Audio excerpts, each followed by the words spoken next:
We begin today's show looking at the response to President Biden saying the COVID-19 pandemic is over.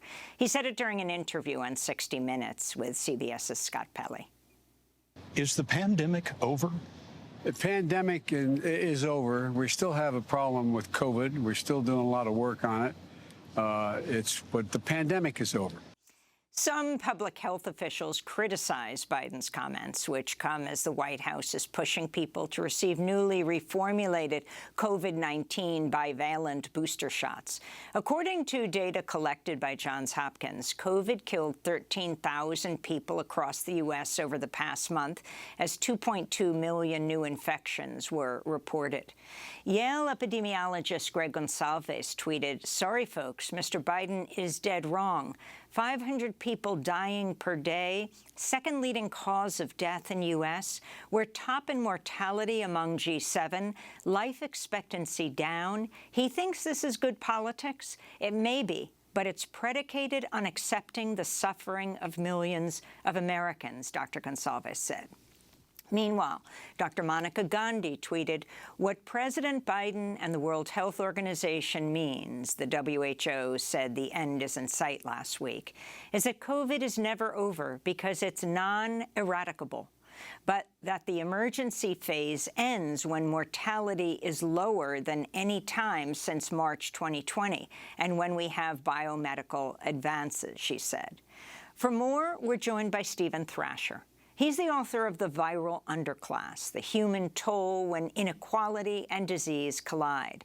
He's a professor at the Medill School of Journalism at Northwestern University and faculty member of Northwestern's Institute of Sexual and Gender Minority Health and Well-Being.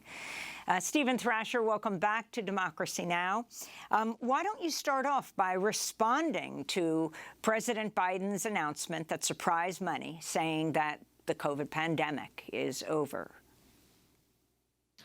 Thank you, Amy. I was really disappointed and disheartened to hear what the president said, declaring that the pandemic was over. Clearly, the pandemic is not over. Between 400 to 500 people have been dying every day in the United States. We were just observing 9/11 a week ago. More people were killed in the last week from COVID-19 than were on 9/11. And of course, he also said the pandemic, language matters, was over. And this is a global pandemic. It's global in scale. Although the United States has consistently had a worse rate of death and infection than almost every other country on the face of the earth, we are just a percentage of the deaths that are happening. And so about 16,000 people died globally in the last week from COVID-19 around the world, and about 2.5 billion people have not received a single dose of a vaccine.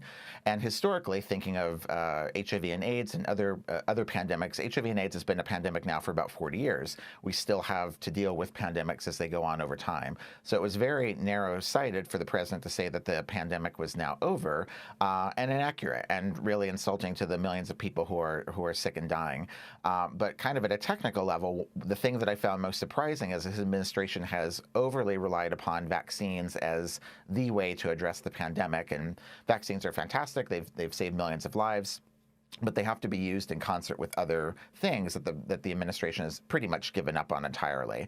And so it was really surprising, given that we now have this bivalent booster available that could really match the current circulating strain of COVID-19. And there could be nothing worse to be done to dissuade people from getting that vaccine than to say that the pandemic's over and you don't need to worry about anything anymore. And Steve Thrasher, on that note, the message that the president is sending to people as the new booster is being rolled out, and also his noting that more and more people aren't wearing masks, as if that's a good thing. Yeah, it's not a good thing. We have lots of things that we could be doing to slow down this pandemic, and we need to have a sense of humility about this virus that we don't know a huge deal about. We don't know how it's going to play out over the long term, and so we really need to try to minimize the amount of actual infection that happens, and millions of infections are happening every month. So people can wear masks and people should wear masks, and there's nothing that's more difficult in getting people to do it than if the President of the United States says that there's no need to do so anymore. I really dislike that he sort of said it passively, as if people just aren't wearing masks, as if he's not a leader who could be wearing masks. He's walking around the Detroit Auto Show without a mask himself, and his administration has tried to do certain things that have been stymied by the courts. Their original order to have people wear masks on public transportation was challenged and struck down by one federal judge, but they didn't ask for an emergency injunction. They have not fought to keep those things in place. They have not modeled that kind of behavior themselves. And even under all of this, many of us, myself included, are in institutions and spaces where we're trying to get people to wear masks. We're trying to have mask mandates on our campuses or at academic conferences or events that we're a part of. And it makes it almost impossible to do so, to convince organizers that we should take the step if the President of the United States himself is saying that we don't need these masks and that they can't do anything to help. And how does his statement potentially affect his ability to secure billions more that his administration is trying to get from Congress to combat the COVID? Well, they've been in a failing state on a policy front with the budget since I think about March or April, and they originally had a spending bill that combined COVID-19 money. They're asking for about $15 billion with a aid package for Ukraine, and they pulled them apart, and they still spent the money on Ukraine. They've spent, I think, about $60 billion on Ukraine now, and they've largely seemed to have given up on this as a funding priority, and it's really important that we get that money for COVID-19. Since March or so, we have not had money to pay for people who don't have insurance to get COVID treatment testing as they need it. And research has clearly shown over the past couple of years that people without insurance are the most likely to become infected with COVID-19, the most likely to get seriously sick from it, and the most likely to die from it. And so we've just left those people for dead. And we're entering into a situation. We often hear the president and writers in the New York Times and Washington Post often incorrectly talk about how COVID-19 is going to be more like influenza. And it's a really false comparison that's being made, and it doesn't ask an important question, which is how can we deal with both of these things? And if we dealt with COVID-19 right now, we would actually reduce flu deaths a great deal. But we're heading into a situation that is quite predicted by flu that has really that potentially could have very dangerous outcomes. For many years, we've had flu vaccines, and they also work very well. And we see that the people who get them are people who are employed or people who have jobs with good health insurance and who see a doctor regularly. And if you see a doctor for an annual checkup or twice a year, you're much more likely to get a flu vaccine, which will protect you, your family, and your coworkers. And people who don't have insurance, who don't see doctors regularly and don't get that annual checkup, just get flu more often, as do their children and the elderly people in their lives, the people in their workplaces and the people in their homes. And because of that, we see these really stark lines around race and income and who's more likely to get flu and die from it. And it is predictably, it's Black people and Latinx people, poor people and working class people who are the most likely to get sick from flu and to die from it. And so the president is basically setting up this same scenario again with COVID-19. When he has his White House advisors saying that this socially experienced, broadly experienced global health phenomenon needs to be moved into commercial products and needs to move into the commercial private health insurance market, we're going to see the same kind of outcomes again. People who have a health insurance, who see doctors once a year, are going to be much more likely to get their COVID booster, and those who don't are not, because the Congress has not gotten the money and the president's not fighting for that money, to get this care to people who don't even have insurance. And so this virus is going to pool in what I call a viral underclass amongst Black people, Latinx people, the uninsured, the poor, and the working class. And people in the ruling class and the political class and media elites are going to kind of think things are fine because they're getting their booster, even as we're not doing the work that we need to do to make sure that health equity happens around this pandemic going forward. So, Professor Thrasher, what should be done? The most important thing, I think, right now, first, is that the president and the Congress need to get money to get treatment and testing to people who don't have insurance. That's already been lost, and we've lost a lot of ground around that. We need to, as aggressively as possible, try to use masks in situations where we can. I had mine on until right before we started rolling here in this studio, and if we didn't think masks didn't work, then we would stop using them, in surgical theaters and things like that. And then we also need to understand that we have to be very proactive about what's happening with this pandemic. Last week, it killed between 400 and 500 people a day in the U.S. It is the second leading cause of death in the United States. There are billions of people around the world who haven't gotten any vaccines at all. Those are things that we need to address. And we can't only rely on vaccines. We need to understand that this is all happening in the context of other health matters, on a lack of Medicare for all.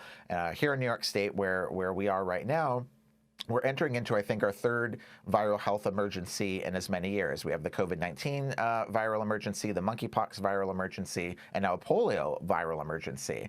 And even though there are distinctions between these different viruses, the root causes around them, the need to act in an interdependent way, the way to have an ongoing vaccine infrastructure, the way that we need to make sure that people have access to health care at all times, those things would address all these pandemics. We can't keep lurching from one to the next to the next.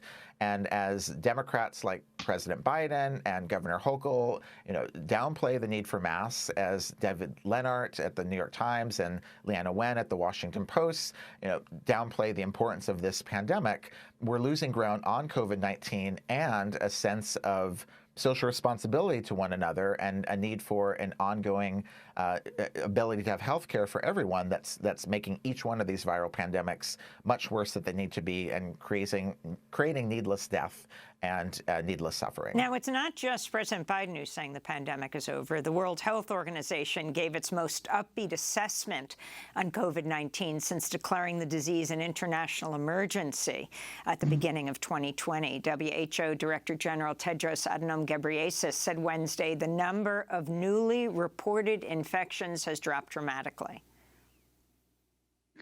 The number of weekly reported deaths from COVID-19 was the lowest since March 2020. We have never been in a better position to end the pandemic. We're not there yet, but the end is in sight.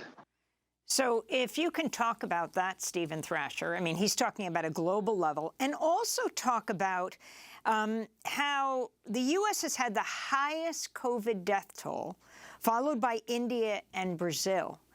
How do you explain this? Well, I think that it's a good thing that that death rates are coming down. I think it's very premature to say that we see the end is in sight with this pandemic. As I was saying earlier, we're 40 years into an HIV/AIDS pandemic, and that virus still takes about 1 million lives a year. And we want to be very proactive in making sure everyone gets vaccinated on the earth, and also that countries are doing everything that they can to make sure these levels are low as they need to be. The United States is in this kind of weird position right now that we've seen both with COVID-19, and with monkeypox, and that historically, when we look at other viruses, it's typically countries in the global south, formerly colonized countries, where viruses are finding their way the most easily. And in the past couple of pandemics, and including most recently with polio, we're actually seeing European countries, formerly colonizing countries, that are having much worse outbreaks with these different viruses. And I think it has a lot to do with the ways that we don't feel a social responsibility to one another, the ways that we kind of consume travel very easily, and have a concept of individual freedom in a way that dismisses the need to act in caring ways towards one another. The United States is about 4% of the world's population. We've had 20 to 25% of the world's COVID deaths, a huge share of the COVID cases. We've had like 35% of the world's monkeypox cases. And I think that this has to do with, with our quote unquote American way of life and the ways that both political parties will engage these engines that create a viral underclass. So, for example, you can trace so much of COVID-19 transmission to prison incarceration, and particularly to local jails, with people coming into jails and leaving the jails, and coming into the jails and leaving the jails. And as they do, pathogens are moving into the jails and back into their home communities. And the reason why the U.S. has such a higher rate of this respiratory virus has a lot to do with that process, and that process continues across parties. There was a huge rate of incarceration under President Obama, under President Trump. and now under President Biden. And when you look at the border, I think the New York Times just reported last night or this morning that we had the first year where 2 million people, have been detained for immigration, and border enforcement and jails and prisons around incarcerating people who are legally seeking asylum and trying to get out of dangerous situations, and then putting them into conditions in which viruses move very freely and then are then going to move through their communities. That's one of the engines that is really driving this pandemic. And even though the president's remarks are rightfully being very much debated this morning and are getting a lot of criticism, I think that he is also being informed, and he and the public are both being misled by high-profile members of the press. And as we see members of the press who had gone out after President Trump very critically, understandably and justifiably, a lot of them have not given the same level of criticism to President Biden when so many things around incarceration and fighting Medicare for all and not delivering on the funding package that we needed for COVID-19. That's his responsibility. Those are his policies, and those are the things that are driving the pandemic right now. And a lot of the mainstream media has really just not done their job in being critical about those things and saying, hey, this is creating the second leading cause of death in the United States, and it's unacceptable. And Steve Thrasher, I wanted to ask you, in terms of the impact of the pandemic on children, many people who are urged to return to normalcy say it's especially important given the prolonged isolation that millions of children in the United States have had during the past 2 years, their impact on their future development. What is the alternative in terms of, on the one time, protecting the population, on the other hand, allowing children to develop as normally as possible? Well, there's a lot of bad information about how this pandemic has affected children. And of course, people of all ages have been affected terribly by this pandemic. Children's learning development is not impeded by wearing masks. Dr. Leana Wen has written that in the Washington Post. And that really points out something I think is really insidious and really ableist about lots of the ways that we think about viruses in children, is that it has an ableist framework. Leana Wen is claiming that masks will make children unable to learn. It's not true. Children who are blind develop language at the same rate as sighted children. The roots of the anti-vax movement in the United States have to do with this misnomer that's completely incorrect, that vaccines will cause autism. And the thinking is sort of that if children, parents would rather have their children potentially get something that could kill them, like measles, rather than face the possibility of having, a disabled child. And so the framework is really off. And I think a lot of the worry about children comes from this very ableist way and sort of these unnecessary places of worry, when in fact, children need to be, they do need to socialize, they need to be with other children. And if they wore masks, they'd be more able to do so safely. If their classrooms had really good ventilation, and if local governments had not been spending their federal money for COVID on police and had been spending it again instead on ventilation, they'd be more safely able to do so. But I think that we cannot just isolate and look at things like test scores and say that it was school closures that made test scores come down, and test scores themselves are not the greatest metric for learning anyway. But we can't just look at those things. We have to also look at what the past 2.5 years have done. And children and their parents have put in great economic precarity. They've been facing eviction. They've not known from month to month whether or not they're going to get kicked out of their homes. They've been facing enormous food security, and hundreds of thousands of children in the United States and millions around the world have become orphans. They've lost their primary caregiver, and research has long shown that nothing is more devastating to children economically, emotionally, often even physically, than becoming an orphan, than losing one of their primary caregivers. And so, yes, we want children to be together as safely as possible, and that's why we need to mask and ventilate and get vaccination, as often as possible. But there are ways that children need to be protected from the death of a loved one and the death of themselves. COVID has been, a very big killer of children among the things that actually kill children. And so we can't just talk about lockdowns or think about the harm that comes from lockdowns, but also admit that this is a virus that could potentially have lifelong effects for children, and we need to have a sense of humility as we study that and decrease transmission as much as possible. And we also need to make sure that they, their teachers, their janitors, their parents and grandparents are safe, because they need to be able to raise them. And all of the people in the children's lives need to have enough food and housing security to be able to raise them in a way that's going to allow them to flourish. We can't just focus only on school. We can't just focus on the potential of school closures, and we must look at everything it takes to keep children safe around this virus and in the totality of their lives. Finally, Steve Thrasher, your Scientific American piece titled "Monkeypox is a Sexually Transmitted Infection and Knowing That Can Help Protect People." If you can elaborate before you go. Certainly. So I've been, like many of my colleagues who worked on HIV and AIDS, we pivoted quickly to COVID, and then many of us also pivoted to studying monkeypox this summer. And one of the things that I found surprising a bit was that it seemed pretty clearly to those of us who study these things that there was a mutation in this virus in the last few years, and that a lot of the transmission, the majority of the transmission, was happening sexually, primarily through men who have sex with men. And this was a deviation from how monkeypox had been studied and understood to exist, but needed to be addressed. To me, there was nothing embarrassing about it, and I thought, unlike COVID-19, we needed to have really, really clear conversations with our audiences, with our colleagues, students, people in our lives, to address that this is how this virus was moving. And it was important to do so, one, because we didn't have enough of the vaccine, and we didn't want people who were not really in the pathway of this virus and how it could potentially move, to be getting the vaccine when we knew the people who were most in the pathway of it.